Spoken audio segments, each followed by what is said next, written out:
Doctora Paloma Bonfil Sánchez, Coordinadora Nacional de Antropología del INAH. Es licenciada en Historia por la Universidad Nacional Autónoma de México, especialista en etnohistoria por el Centro de Investigación y Estudios Superiores en Antropología Social, así como maestra y doctora en Sociología Rural por la Universidad Autónoma Metropolitana Unidad Xochimilco. Ha trabajado los temas de mujeres indígenas, ciudadanía, participación política, violencia de género, acceso a la tierra, así como salud sexual y reproductiva desde la academia, el sector público y la sociedad civil.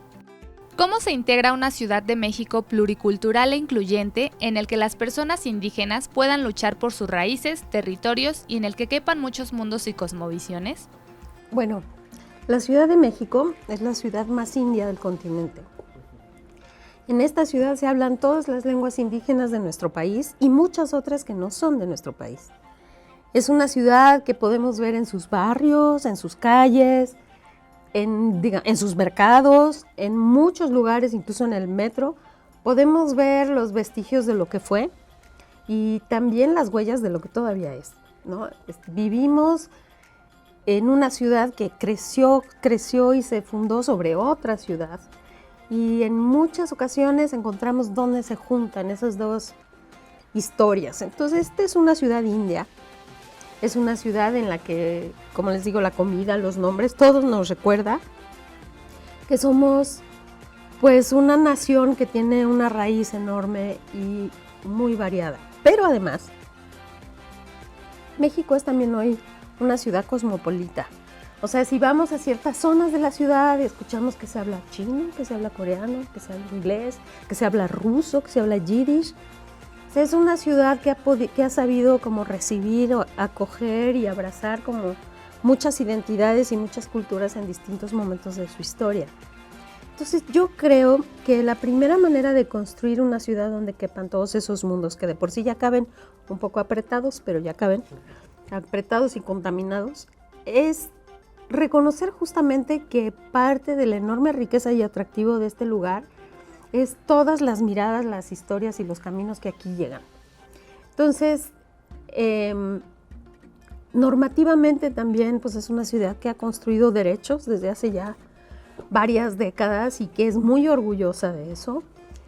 Y creo que si tenemos como la sensibilidad de ver cómo esos derechos pueden cobijar a otras identidades, a otras formas de vivir, a otras formas de construir colectivo, seremos una ciudad donde caben más mundos. ¿Cuáles son los principales derechos que las poblaciones indígenas demandan en la Ciudad de México? Bueno, hay dos tipos de derechos de poblaciones indígenas que se reconocen aquí. Desde mi perspectiva faltaría una tercera, que son los pueblos originarios y los pueblos asentados. Entonces, bueno, los pueblos originarios reclaman cada vez más, pues también el reconocimiento de sus territorios, porque no lo tenían, y en ese sentido, pues también el ejercicio de sus derechos a la autonomía y a la autogestión. Los pueblos asentados reclaman el derecho a sus identidades. Entonces, bueno, en México ha habido escuelas pluriculturales, por ejemplo, cerca del metro San Antonio Abad, había una escuela, no sé si todavía esté, donde se daba la educación primaria y secundaria en 6 lenguas indígenas, porque había alumnos nahuas, había alumnos purépechas, había alumnos totonacos, en fin, era como muy interesante. No solo era una escuela indígena en lengua indígena, sino que era en varias lenguas indígenas. Eso se ha hecho en algunos otros lugares del país, pero no en muchos. Entonces, bueno, el derecho a la identidad, el derecho a las decisiones propias, el derecho a un autogobierno diferenciado son unas de las demandas de los pueblos indígenas en nuestra ciudad. Pero también está el tema de la discriminación y la igualdad de oportunidades, ¿no? Porque a pesar de esta enorme riqueza y del color y del sabor que le ponen a nuestra vida cotidiana a los pueblos indígenas, pues se trata de poblaciones que viven sobre todo en condiciones de pobreza, de marginación y que son objeto de muchísimo maltrato, de racismo, de exclusión, de explotación y de discriminación. Y esa es otra, digamos, como otra vertiente de los principales derechos que se reclaman. Entonces, bueno, yo creo que si lo pensamos de una manera más sintética, estamos hablando del derecho el derecho a pertenecer, el derecho a estar y el derecho a convivir en igualdad de oportunidades. En el Congreso local no tenemos, por ejemplo, una comisión, o sea, sí hay una comisión de pueblos indígenas, pero no tenemos una representación suficiente de la población indígena que vive en nuestro país, en nuestra ciudad.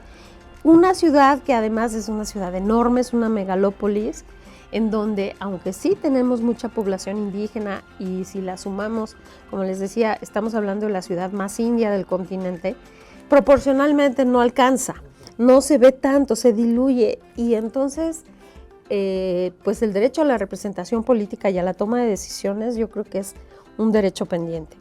Y el otro tipo de población que tenemos aquí, indígena, que sería como, según yo, la tercera, es la población que está de paso, que viene a la ciudad por muchas cosas. Porque esta ciudad, nuestro país sigue siendo como macrocefálico y casi todos los servicios, los hospitales, las cuestiones de justicia, muchas gestiones se tienen que hacer aquí. Entonces hay una población flotante indígena que llega a la ciudad, que necesita hacer uso de sus servicios o que busca respuesta a ciertos problemas, para la que tampoco tenemos muy claras las respuestas. Entonces, sí ha habido, como en distintos momentos de la historia de la ciudad y de la administración local, pues iniciativas para poner módulos, por ejemplo, en estaciones de transporte o cosas así, terminales de camiones. Pero creo que hace falta ahí una mirada más consistente de la acción pública y también del reconocimiento de derechos. O sea, ¿qué derechos tiene una población indígena que no es de aquí, pero que es usuaria? Y en términos de usuario me refiero a muchas cosas, a cuestiones de justicia, a gestiones administrativas, a mujeres, por ejemplo, que vienen de muy distintos estados para practicarse un aborto legal y seguro, a gente que tiene que ver con temas más bien de educación. Entonces, en ese sentido creo que sí falta voltear hacia esa población que no está arraigada en la ciudad, que no es ciudadana chilanga, ¿no? Entonces, yo no he visto si esa población tiene una demanda articulada de derechos, es probable que no, que no es una población organizada, pero incluso, por ejemplo, las grandes marchas campesinas que llegan a la ciudad con hombres y mujeres que vienen de Oaxaca, de Guerrero, de Morelos, de Puebla, a hacer aquí plantones, demandas y a plantear pues todas sus problemáticas, pues también son usuarios de la ciudad, son vecinos de la ciudad a veces por largas temporadas, o sea, hay plantones que duran meses y frente a ellos no tenemos como una mirada de derechos. Entonces, creo que si lográramos eso, podríamos ampliar de una manera muy significativa la cobija de derechos que de por sí la ciudad tiene, porque la tiene. ¿Cuáles son los retos con los que se enfrentan las personas indígenas para acceder a un curul en el Congreso local? Todavía en el proceso electoral del año pasado, del 2018, no se vio que ningún partido tuviera una plataforma para pueblos indígenas. No, ninguno se dirigió a la población indígena, ninguno tenía como demandas o propuestas y menos en la ciudad, para la población indígena. Entonces, la participación política de los pueblos indígenas también tiene como muy distintas vertientes. Sí hay, desde luego, personas, hombres y mujeres indígenas que militan en partidos políticos, pero los pocos datos que tenemos sobre eso nos muestran que los partidos políticos son estructuras muy verticales, jerárquicas y racistas, en donde la población indígena no tiene muchas oportunidades, y menos aún las mujeres. Entonces, como no tenemos todavía, excepto en los 13 distritos electorales que finalmente, fueron 9 o 13, yo no me acuerdo, que finalmente se establecieron, no tenemos cuotas de acción positiva, digamos, para representación indígena, y además tenemos una representación basada en número de población. Entonces, en la Ciudad de México, los pueblos indígenas no son mayoría. Aunque son muchísimos, no son de una misma etnia, no son de un mismo grupo y desde luego no son mayoría porque somos una ciudad inmensa. Entonces, por ese lado, no llegarán. No llegarán si pensamos que una representación tiene que ser una representación con una base numérica proporcional. No llegarán tampoco porque los partidos no les importa. Y eso es algo como en todos. Y tampoco llegarán porque hoy por hoy, pese a lo que cuesta mantener un sistema de democracia institucionalizada representativa como la que tenemos, si tú quieres ser candidato tienes que poner lana, ¿no? Yo acabo de estar en unos talleres en el Estado de México donde había una regidora indígena que finalmente fue como invitada por un partido, pero en realidad había de 3 partidos. Y ellas hacían el cálculo de lo que les costó ser nominadas, $1,000,000 a cada una. De dinero de su pecunio, o sea que le dieron sus parientes, que vendió los animales o que vendió un terreno o que vendió... Eso cuesta. O sea, tú no entras a una campaña sin poner dinero.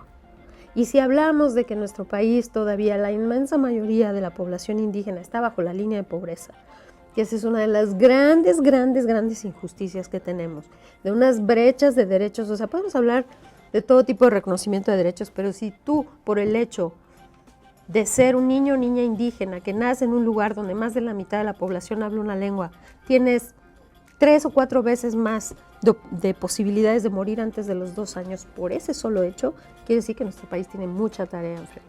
Entonces, ocupar una curul es algo que todavía se ve como muy lejano. Las representaciones indígenas de nuestro país deberían ser el 10%. Y de ese 10% la mitad deberían ser mujeres, porque son la mitad de la población. Pero eso no ocurre.